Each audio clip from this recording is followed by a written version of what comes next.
Dulu saya memang ajar lah. Memang saya ajar subjek tas hubungan etnik lah sebelum ni.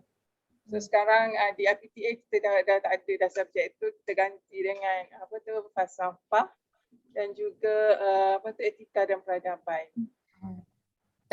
Walaupun dia tu subjek yang apa orang kata dah diperbaharui, tapi konteks dia masih sama lah ya dengan hubungan etnik dan juga titas. Actually untuk subjek etika dan peradaban tu dia macam is a combination of titas and hubungan etnik. Subjek falsafah tu memang subjek barulah. Dia combine je subjek etika peradaban ni, dia combine etnik dengan titas sikit-sikit lah. Lepas tu ada benda lain lagi. Dia macam nak kata 50-50 tak juga. Dia macam ada hubungan etnik sikit, ada titas sikit, lepas tu ada macam isu semasa sikit. 3 perkara dalam. Faham. Kan? Menarik. Yang benda sama je lah, lebih kurang lah. Masalah. Jadi Allahu Akbar. Kita boleh start lah ya? Kalau Dr. ready? InsyaAllah. Okay, jadi sekali lagi lah terima kasih kepada Dr. Hasnah atas kesudian Dr. untuk meluangkan masa lah kan untuk membantu kami menyelesaikan tugasan ni. Jadi topik kita pada hari ini ataupun tajuk kita adalah globalisasi meluputkan ataupun boleh kata juga menjejaskan nilai dalam tamadun Melayu itu sendiri. Jadi soalan tanya pandangan saya sajalah kan. Betul.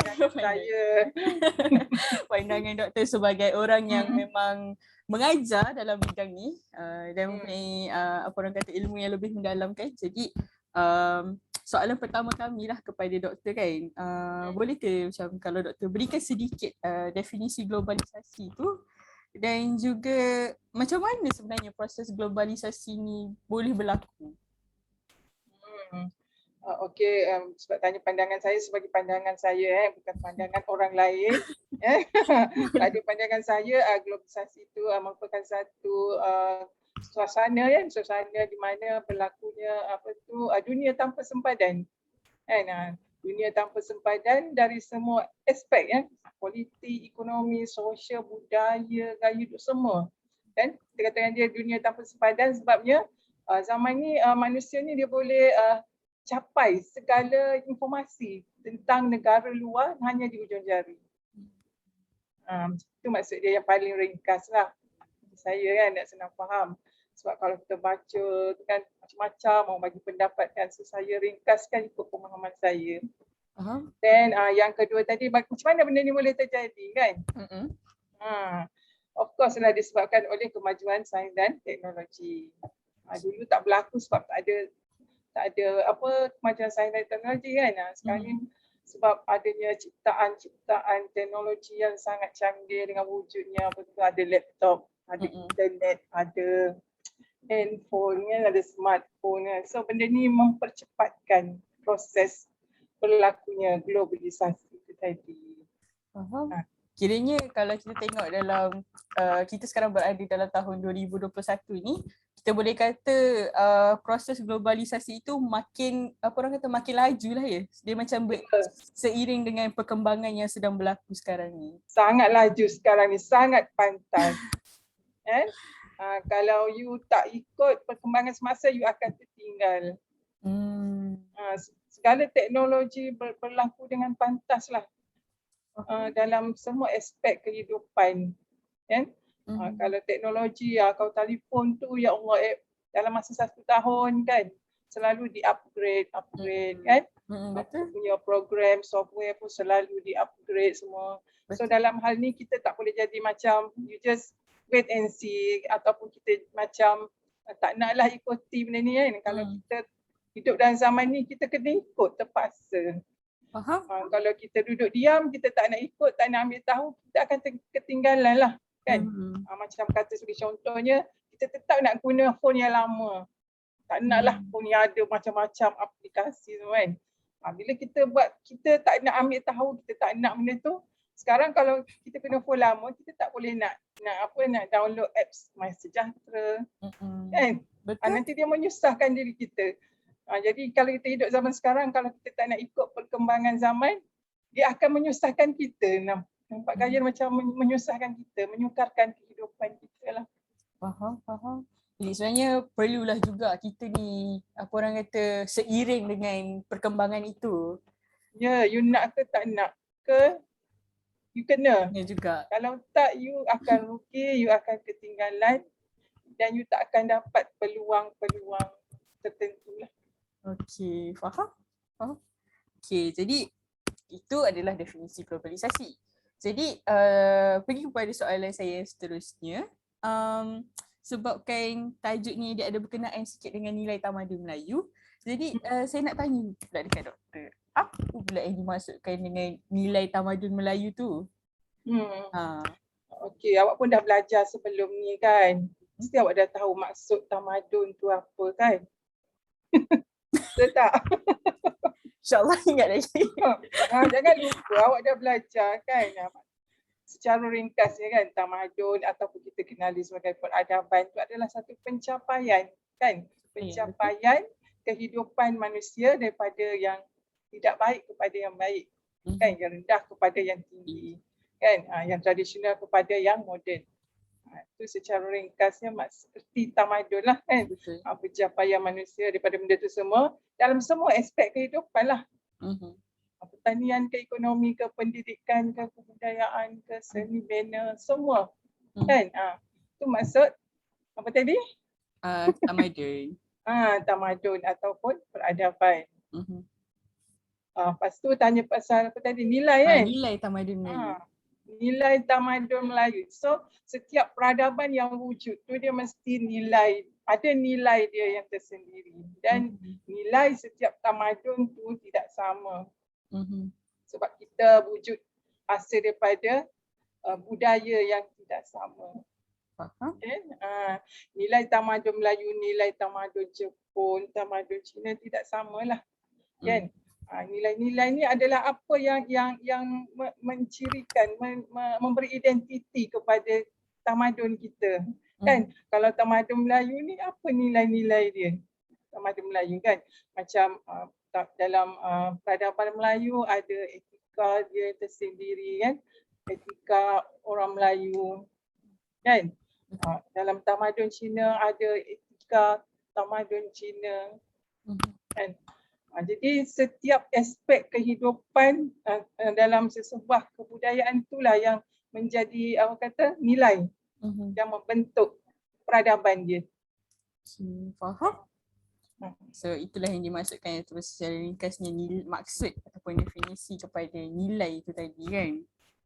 Jadi kita teruskan pula kepada soalan yang seterusnya.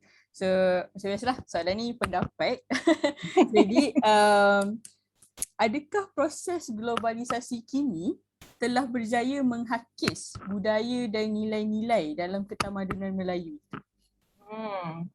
Pada pandangan saya kan, memang tak dinafikan globalisasi telah sedikit dan sebanyak telah memberi kesan kepada nilai-nilai peradaban kita kan. Tak kisahlah peradaban orang Melayu ke, orang Cina ke, orang India, semua menerima tempias dia. Saya tak kata tamadun Melayu sahaja tau.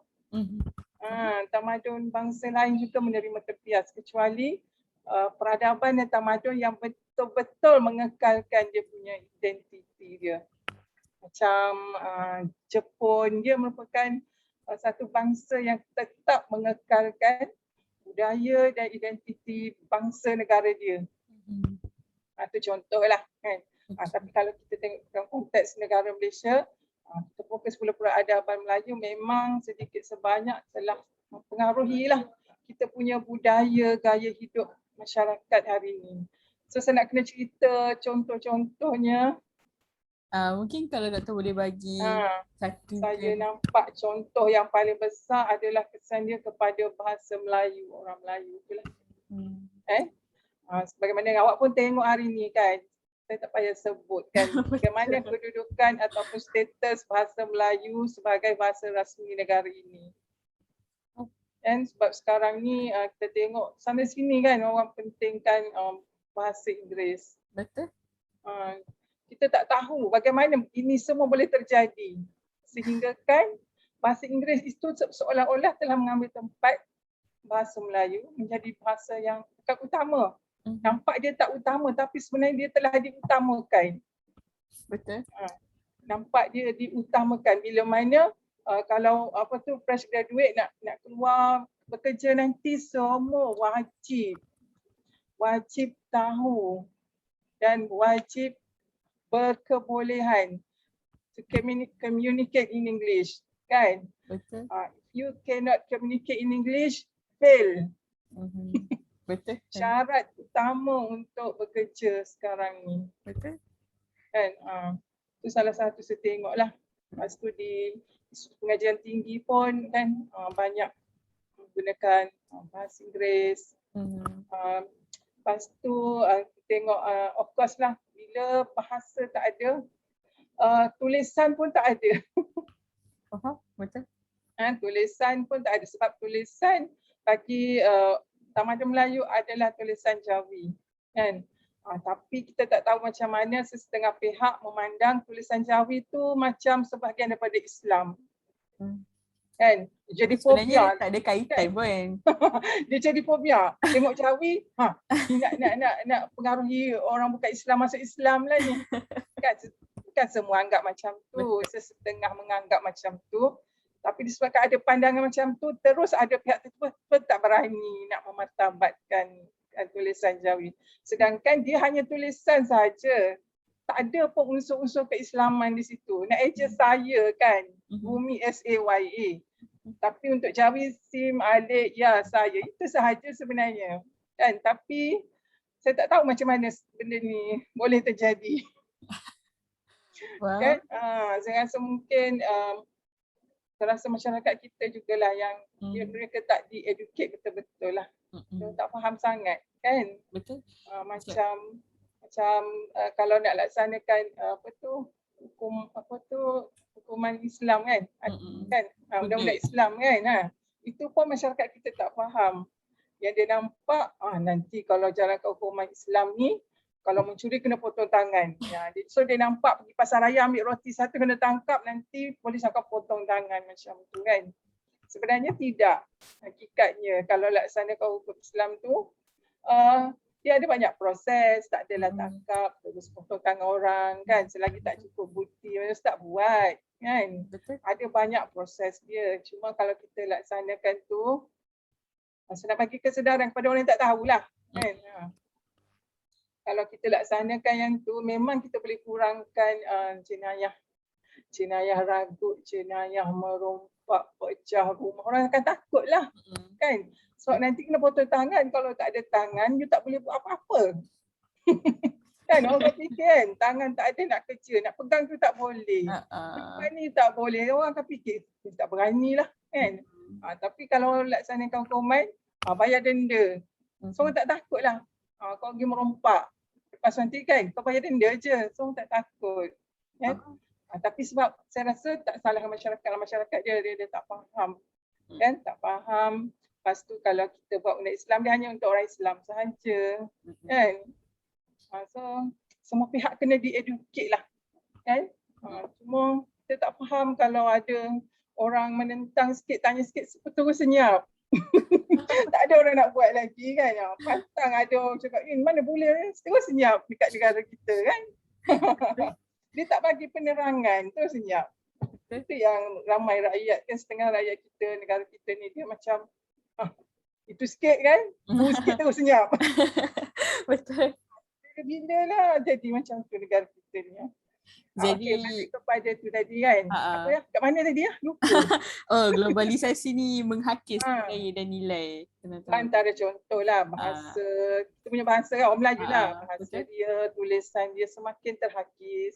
Lepas tu dari segi budaya, of course lah masuknya banyak budaya daripada luar. Dan setelah nak kata bukan orang Melayu sahaja yang kena. Sekarang orang Cina pun kan, orang Cina sekarang pun suka sangat menggunakan bahasa Inggeris.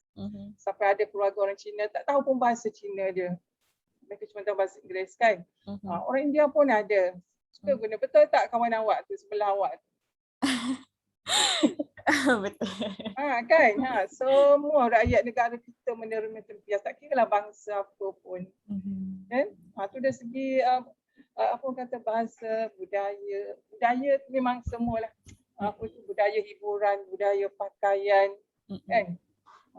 Yang paling besar yang patut kita malu adalah kita sebagai orang Malaysia semua ni, kan? Kita patut rasa malu sebab orang luar datang ke sini, dia tanya tau, dia kata Malaysia ni tak ada identiti ke? Apa identiti rakyat negara ni ya?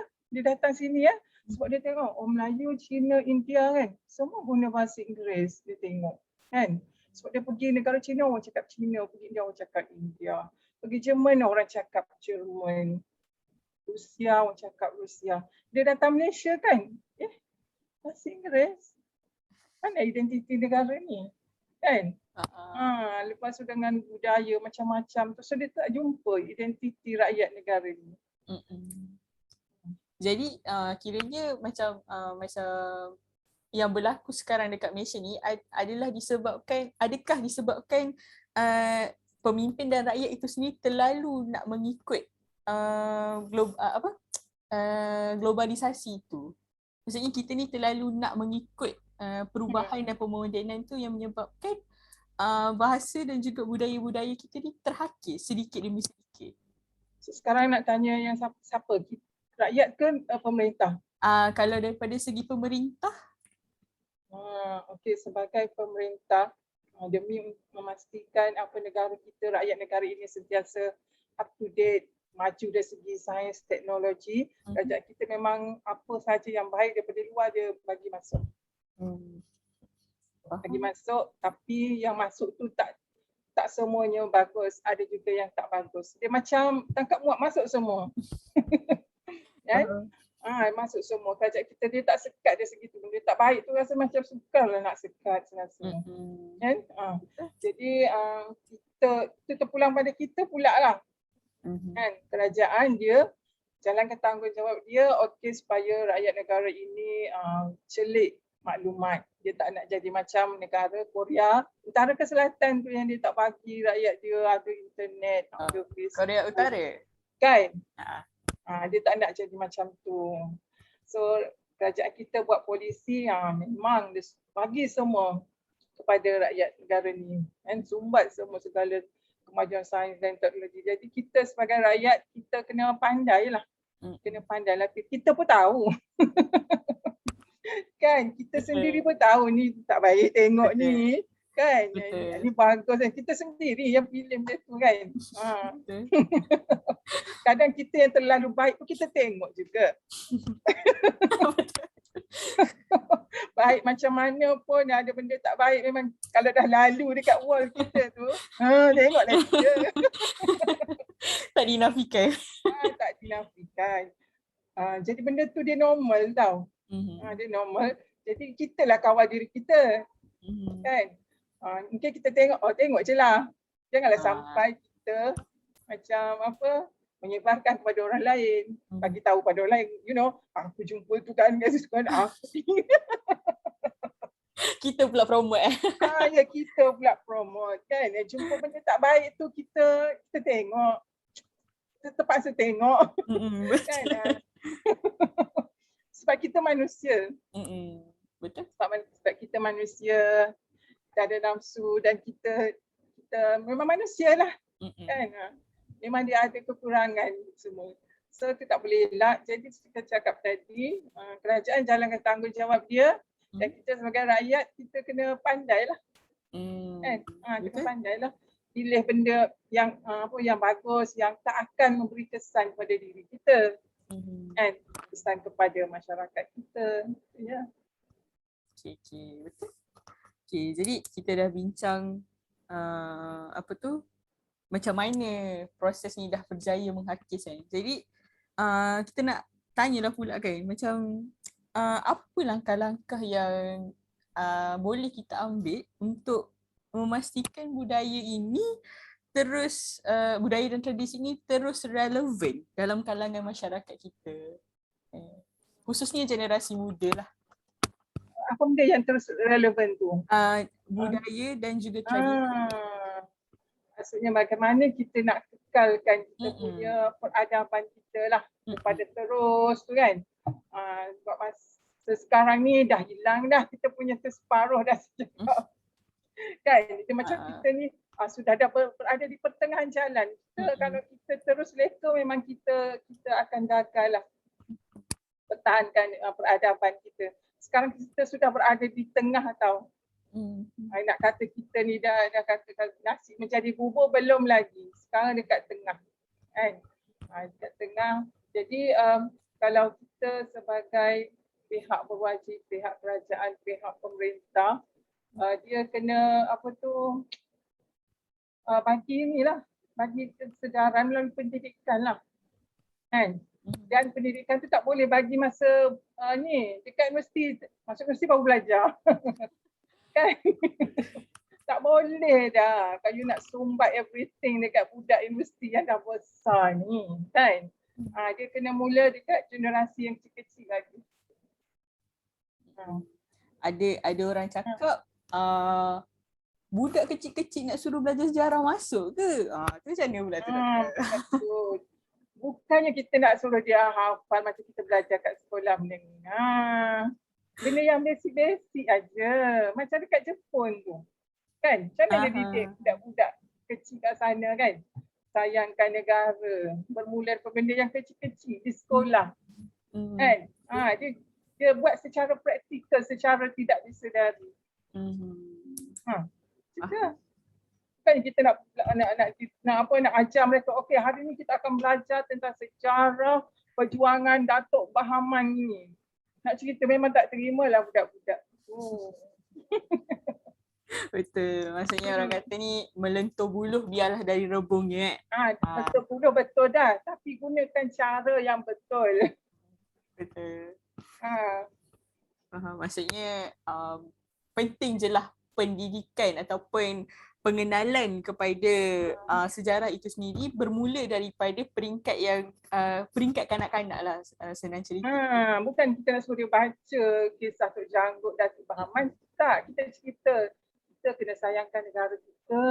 Kalau kita tak buat macam ni, orang datang ke negara kita, orang ambil ni, benda simple je. Kan? Okay, faham? Dan mungkin soalan yang terakhir ni lebih kurang jugalah dengan soalan yang keempat tu.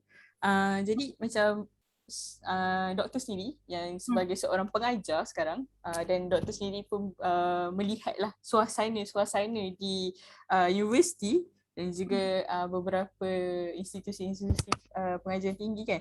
Jadi apakah saranan doktor lah untuk kepada generasi kini, macam mana kita nak make sure, macam mana sebagai langkah pemulihan yang boleh kita ambil untuk make sure nilai tamadun Melayu ni tak luput ditelan arus globalisasi. Macam nak sama dengan dia macam sama dengan soalan nombor 4 tu. Tapi macam yang ni mungkin doktor boleh bagi nasihat lah kepada kita kepada kami as generasi yang dah besar sikit ni. Macam mana kami nak menjaga supayanya nanti adik-adik kami, anak-anak boleh merasa juga budaya ini, masih boleh kenal tradisi ini. Macam mana tu? Okey, dia kalau kita saja berbuat demikian tak jadi. Kalau awak je buat dekat adik-beradik awak kan. Adik-beradik awak je lah yang tahu. Betul. Dia kena datang daripada atas benda ni. Pihak kerajaan lah. Sebab apa yang berlaku dalam negara kita jadi macam ni semua direncana, di plan oleh pihak kerajaan. Pihak kerajaan memang bertanggungjawab penuh untuk menentukan negara dia pergi ke sini ke sini. Dia yang bertanggungjawab. Sebab dia yang menurunkan segala polisi dasar negara kepada rakyat bawah.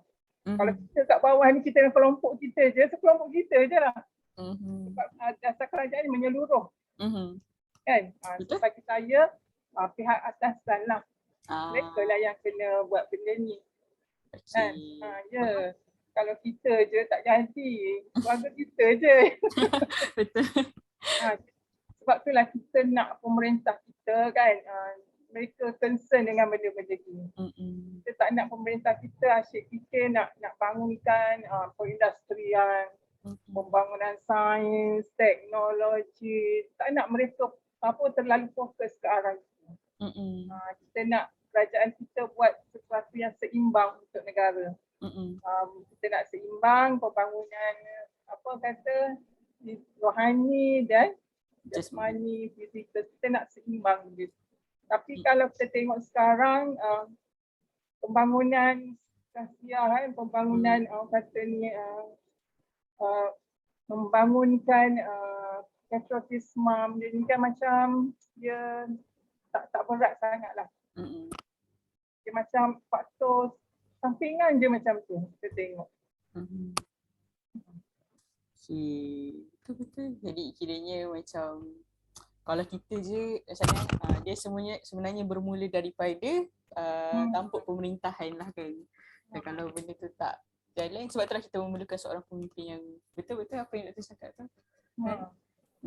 Jadi sebagai pengakhirannya lah kan, kiranya adakah doktor rasa, ini soalan dah saya tanya, adakah doktor rasa macam sebenarnya kita nampak ada beberapa golongan ni bila dia nak menyuarakan something ni, sesuatu ni, dia akan turun dan melakukan demonstrasi. Adakah itu satu langkah yang bijak dan satu langkah yang apa orang kata menjadi untuk memberi gesaan kepada pihak atasan? Okey, kalau awak dah belajar kan tu perlembagaan. Perlembagaan? Ada dalam hubungan etnik. Kan, sebab ada perkara dan perlembagaan tu yang membolehkan. Kan? Setiap rakyat Malaysia dibolehkan untuk menubuhkan persatuan, untuk bergerak, untuk kan? Betul. Jadi awak rasa salah ke kalau rakyat keluar untuk menyuarakan ni, salah ke tak? Kan? Tanya balik kita kan sebagai orang akademik kan. Betul. Apa-apa kita bercakap, kita kena refer tu perlembagaan. Betul. Kita ikut perlembagaan cakap apa dalam isi kandungan tu kan. Setiap rakyat Malaysia diberi kebebasan untuk menyuarakan pendapat. Kan? Jadi kalau saya lah, mungkin kita ni memerlukan suara majoriti. Kalau awak seorang je pergi cakap, kerajaan tak dengar punya. Kan? Cumanya bagi saya kalau kita ikut perlembagaan kan, kita buat perarakan secara aman, kita dapatkan permit secara aman, it's okay. Mungkin ada pihak yang berkepentingan dia anggap benda tu salah. Mungkin ada juga pihak yang menyekat. Betul. Sebenarnya benda tu tak salah bila kita ikut saluran yang betul lah. Sebab kita suara rakyat Malaysia ni sangat power kalau semua orang bersatu. Betul. Sangat betul. Sangat power, tapi disebabkan ada pihak ni macam ni, yang tu macam tu. Jadi berpuak-puak banyak sangat. Itu yang jadi ucap kasih.